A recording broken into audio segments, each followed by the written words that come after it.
तो hey guys, welcome back to Proxima Tech. आज मेरे पास है Redmi 12 5G और आज हम इसके चार्जिंग के बारे में समझेंगे।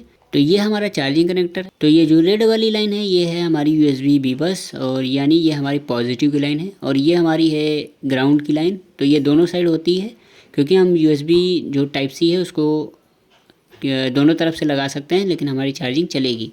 तो ये इसीलिए दोनों साइड दिया होता है, प्लस और माइनस दोनों साइड ही होता है। तो उसके बाद हमारा आता है USB CC2, और ये हमारा इस साइड में जाता है पॉजिटिव के एक सिरा छोड़ के। और उसके बाद आता है DMDP, और ये DMDP भी आपका 2 पिन पे दिया जाता है। और ये जो हमारी ग्रीन वाली है DP हो गई, और येलो वाली DM हो जाती है। तो ये 2 पिन पे जाती है एक दूसरे को छोड़ के। उसके बाद आता है USB CC1, और ये हमारा जाता है प्लस के बगल में जो हमारी ब्लू की लाइन है। तो ये सारी हमारी जाती हैं सीधा USB जैक पे।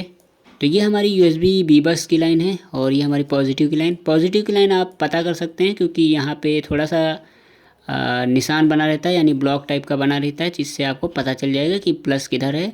तो ये हमारी पॉजिटिव की लाइन होती है जो इस सिरे से कनेक्ट होती है एक साइड में। और उसके बाद ये हमारे नीचे दिए हुए हैं DM और DP, और ऊपर साइड हमारा दिया हुआ है USB CC1 CC2। तो ये हमारी सारी लाइनें हैं, ये इनको चेक करना है। और ये हमारा USB का काम करती हैं, यानी कि आपकी स्लो चार्जिंग और जो कंप्यूटर से कनेक्शन बनाता है, अगर वो सारी दिक्कत आ रही तो आपको इन लाइनों को चेक करना है पहले। और उसके बाद हम चलते हैं मदरबोर्ड पे, यानी इसके मेन बोर्ड पे। तो ये हमारा है मेन बोर्ड Redmi 12 5G, और ये हमारा आ जाता है LCD जैक, यानी इसमें LCD जैक और सब बोर्ड दोनों एक ही में कनेक्ट हैं, और यानी कि इसमें कॉम्बो में ही हमारा सब वो चार्जिंग का दिया हुआ है। तो कई बार ये प्लस की लाइन ब्रेक होने की वजह से हमारा जो है इसमें मिडिल फ्लेक्स जो नहीं होता है, जिसकी वजह से हम बदल नहीं सकते हैं इसको, क्योंकि वो कॉम्बो में ही होता है। कॉम्बो पूरा बदलना पड़ेगा, तो इसके लिए आप जंपर मार सकते हैं। ये यहाँ पे साइड में दिया हुआ है, और ये टेस्ट पॉइंट आपको दिख रहा है, ये पॉजिटिव यानी USB C की लाइन है। और ये USB C की लाइन हमारी सीधा पीछे साइड में जाती है, बैक साइड में। और ये हमारी जाती है, ये जो हमारा UFS लगा हुआ है बैक साइड में, वो यहाँ पे 2 कैपेसिटर पे जाती है। कैपेसिटर्स के थ्रू होते हुए ये हमारी OVP IC में जाती है। OVP IC इसलिए लगी होती है क्योंकि जो हमारा फ़ोन है उसमें हाई वोल्टेज कभी कभी चला जाता है, जिसकी वजह से हमारा फ़ोन डेड हो सकता है। इसीलिए प्रोटेक्शन के लिए लगाई जाती है, ताकि अगर हाई वोल्टेज डिटेक्ट करे तो ये IC अपने आप को शॉर्ट कर लेती है। तो आपको इसके इस साइड और इस साइड आपको वोल्टेज चेक करनी है। अगर एक साइड नहीं आ रही है तो आप जंपर मार सकते हैं, लेकिन आप IC को ही चेंज करें क्योंकि इसका प्रोटेक्शन हट जाता है।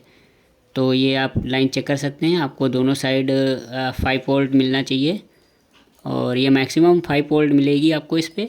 तो अब हम बात करेंगे इसकी DMDP लाइन के बारे में। तो ये हमारी नीचे 2 पॉइंट दिए हैं, ये DM और DP हैं, और ये भी हमारा जाता है UFS के पास। तो यहाँ पे देख सकते हैं UFS के पास जाता है, ये 2 डायोड से कनेक्ट होते हुए रजिस्टर के थ्रू हमारा सीधा CPU में एंटर करता है। तो ये भी लाइन हमारे इंपॉर्टेंट होती है, क्योंकि ये अगर डिस्कनेक्ट हो जाती है तो हमारा स्लो चार्जिंग या फिर पोर्ट बनाना छोड़ सकता है। तो आपको इन लाइनों को चेक करना है। उसके बाद हमारा आता है USB CC1 और CC2, ये जो ऊपर साइड दिया हुआ है, और ये हमारा जाता है फ्रंट साइड में, जो यहाँ पे रजिस्टर के थ्रू, और यहाँ पे डायोड लगे हुए हैं, और रजिस्टर के थ्रू होते हुए ये हमारा चला जाता है पीछे इसी पावर IC में। तो अगर आपका ये सारी यानी वोल्टेज ओके हैं तो आपको ये सारी लाइनें चेक करनी है। अगर आपकी ब्रेक है तो आपको इस IC को रिप्लेस करना है। तो आप देख सकते हैं यहाँ पे ये USB CC1 की यहाँ पे टेस्ट पॉइंट भी दिया हुआ है, तो आप यहाँ पे चेक कर सकते हैं कि हमारा ये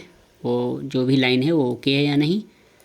तो या उसके बाद ये सीधा पावर IC में यहाँ पे कैपेसिटर दिए हुए हैं 2, इस पे जाती है, और इस कैपेसिटर पे होते हुए सीधा पावर IC के अंदर इंटर कर जाती है।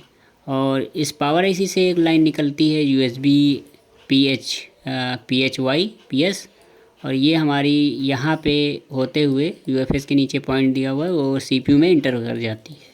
यानी ये हमारी सेंस की लाइन है, और ये हमारे CPU से कमांड लेती है पावर IC। तो अगर आपकी कोई लाइन ब्रेक है या चार्जिंग से रिलेटेड कोई इशू आ रही, सारी लाइनें आपने चेक कर ली हैं, तो आपको इस पावर IC को एक बार रिप्लेस करके देख लेना, आपका चार्जिंग 100% ओके हो जाएगा। तो मिलते हैं नेक्स्ट वीडियो में नेक्स्ट टॉपिक के साथ, तब तक के लिए गुड बाय। अगर आपको किसी भी टॉपिक पे वीडियो चाहिए तो आप नीचे कमेंट कर सकते हैं, मैं कोशिश करूँगा उस पर वीडियो बनाने की। तो आज के लिए बस इतना ही।